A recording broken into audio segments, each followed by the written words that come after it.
بسم اللہ الرحمن الرحیم۔ ایک روایت جو مسلم شریف کتاب الطہارہ سے ہے، اور اس کے اندر ہر لفظ جوامع الکلم میں سے ہے، ہر جملہ جوامع الکلم میں سے ہے، جو نبی علیہ الصلوۃ والسلام کو اللہ رب العالمین نے کلمے ایسے عطا کیے جو اگر آپ ایک لفظ بھی بولتے تھے تو اس کے کئی معنی اور اس کی تشریح کے لیے ایک زیادہ وقت درکار پڑتا تھا، اور اسی طرح سے ایک جملے سے کئی مسئلے ہم اور آپ نکال سکتے تھے، اور وہ حدیث کے اندر وہ کئی طرح کی تشریحات ہوتی ہیں۔ انہیں میں سے ایک حدیث جو حضرت ابو مالک حارث بن عاصم اشعری رضی اللہ تعالیٰ عنہ سے مروی ہے کہ رسول اللہ صلی اللہ علیہ وسلم نے فرمایا الطہور شطر الایمان۔ یہ ایک لمبی حدیث ہے، میں نے ایک لفظ کو یہاں پر لیا ہوا ہے اور اسی کی تشریح میں کر دینا چاہتا ہوں، چونکہ تمام لوگوں کو طہارت کے بارے میں یہ پتہ نہیں ہوتا ہے کہ ہمیں پاکی کیسے حاصل کرنی ہے اور کس طرح سے پاک رہنا ہے، اور پاکی کی کیا اہمیت اور کیا فضیلت ہے۔ یہ حدیث زبردست اس کے اوپر اہمیت ڈالتی ہے اور اس کی جو حامل ہے اس کے بارے میں بتاتی ہے۔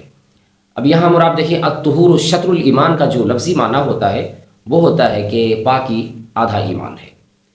اب یہ ہم اور آپ جان لیں کہ ایمان کے بغیر جنت میں داخلہ ممکن نہیں ہے، اور پاکی کو اللہ تبارک و تعالیٰ نے اتنا زیادہ پسند کیا ہے کہ اس پاکی کو کہہ دیا کہ یہ آدھا ایمان ہے، اور نبی علیہ الصلوۃ والسلام نے اس کی وضاحت فرما دی۔ قرآن میں بھی اللہ رب العالمین نے سورۃ المدثر کے اندر یہ فرمایا اپنے نبی صلی اللہ علیہ وسلم سے وَثِيَابَكَ فَطَهِّرْ، اور اپنے کپڑے کو آپ پاک رکھیں، وَالرُّجْزَ فَاهْجُرْ، اور ناپاکی کو چھوڑ دیں۔ تو یہاں طہارت سے علماء کرام نے دو طرح کے معنی لیے ہیں اور دو تشریح بھی کیے ہیں۔ ایک تو یہ کہ طہارت معنوی، اور دوسرے طہارت حسی۔ طہارت معنوی اور طہارت حسی، یہ دونوں چیزیں کوئی بھی عبادت اور خصوصاً نماز کی قبولیت کے لیے شرط ہے۔ جب آدمی پاک نہ ہو، طاہر نہ ہو، اپنے آپ کو پاک کرنے والا نہ ہو، تو اس کی عبادت، اس کی نماز قبول نہیں ہوتی ہے۔ تو ہم اور آپ آج یہ جانیں گے کہ طہارت معنوی کس کو کہتے ہیں اور طہارت حسی کس کو کہتے ہیں۔ طہارت معنوی جیسے اپنے دل سے شرک کو، بدعات کو، کفر کو، اور اسی طرح سے نجاست جو ہمارے دل و ذہن میں، ہمارے دماغ میں جو بیٹھا ہوا ہے، جو پلیدگی ہے، ان چیزوں کو دور کرنے کا نام علماء کرام نے طہارت معنوی مراد لیے ہیں۔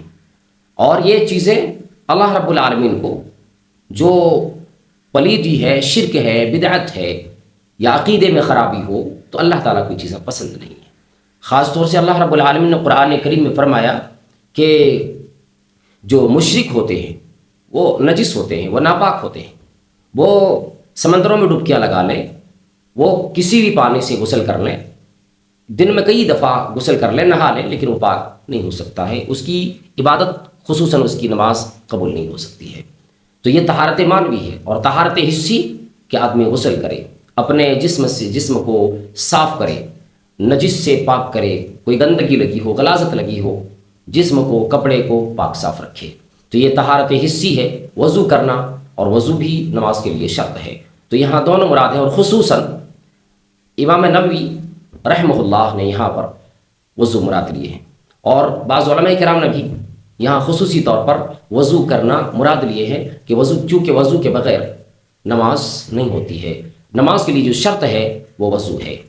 اللہ کے نبی صلی اللہ علیہ وسلم نے فرمایا لا تقبل صلاۃ بغیر طہور، کوئی نماز بغیر وضو کے، بغیر طہارت صغریٰ کے قبول نہیں ہوتی ہے۔ ولا صدقۃ من غلول، اور خیانت کیے ہوئے مال سے اگر ہم اور آپ صدقہ کرتے ہیں تو وہ صدقہ نہیں ہوتا ہے، اس لیے کہ وہ خیانت کیا ہوا مال ہے۔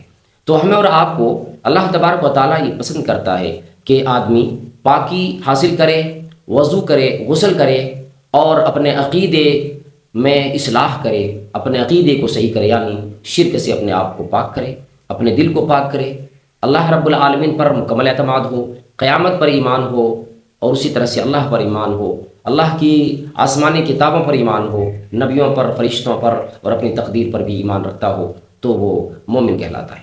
تو یہ چیزیں اللہ کو پسند ہیں۔ اور اسی طرح سے اب یہ جب چیزیں ہو گئی، اب ہمیں اور آپ کے اوپر نماز جو فرض ہوتی ہے کلمہ ادا کرنے کے بعد، تو ہمیں اور آپ کو یہ طہارت جو وضو ہے وہ کرنا بھی ضروری ہے، اس کے بغیر نماز نہیں ہوتی ہے۔ تو انشاءاللہ میں یہ بتاؤں گا کہ وضو کس طرح سے کیا جاتا ہے۔ آپ لوگوں سے میں گزارش کروں گا کہ آپ بنے رہیں، اور وضو کا ایک ایک طریقہ میں حدیث کے روح سے اور حدیث کے تناظر میں آپ لوگوں کے سامنے پیش کرنے کی میں مکمل کوشش کروں گا، اور ہم اور آپ وضو کے طریقے بھی سیکھیں گے اور یہ جانیں گے غسل کے کتنے فرائض ہیں، وضو کے کتنے فرائض ہیں۔ لیکن پہلے آپ لوگوں سے گزارش ہے اس میں بنے رہیں، اور یہ حدیث انشاءاللہ میں مکمل ترجمہ کروں گا اور ایک ایک لفظ کی تشریح کروں گا، اور پھر چلیں گے۔ پہلے ابھی ہم اور آپ غسل اور وضو کے فرائض کو جانیں گے انشاءاللہ۔ اللہ تعالیٰ ہمیں اور آپ کو نیک عمل کی توفیق عطا فرمائے۔